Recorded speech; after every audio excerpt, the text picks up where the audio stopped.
কি গো কাকামণিকে কেমন দেখলে? হ্যাঁ হ্যাঁ ঠিকই আছে, এই কয়েকদিন বিশ্রাম নিতে হবে।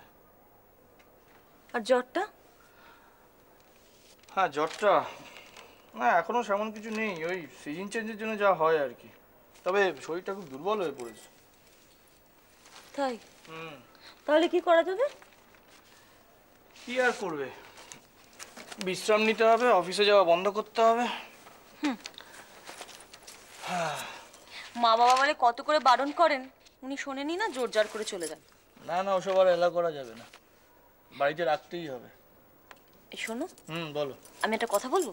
বলো। কাকামণির জন্য একজন মানে ট্রেন্ড নার্স বাড়িতে রাখা যায় না? নার্স? হ্যাঁ। কেন?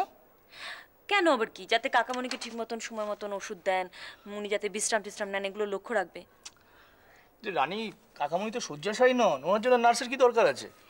সেই জন্য নয়, কাকামণির দেখাশোনা যাতে ঠিক মতো হয় সেই কারণে বলছি আর কি। তোমরা এইটুকু করতে পারবে না? তুমি আছো, মা আছে, বৌদিরা আছেন, অদ্ভুত, তার জন্য বাইরের লোক ডাকতে হবে? আমরা কেন করতে পারবো না? আমাদের কথা তো উনি শুনবেন না, সেই কারণেই বলছি। যাতে শুনেন সেই ব্যবস্থা করতে হবে।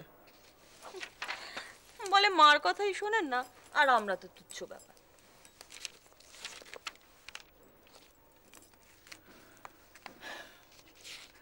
রানী শোনো, আমি তোমাকে কয়েকটা কথা বলি। কি বলো?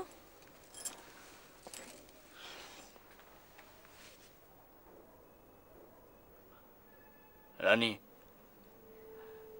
কাকামণিকে কখনোই নার্সের কাছে রাখতে পারবো না।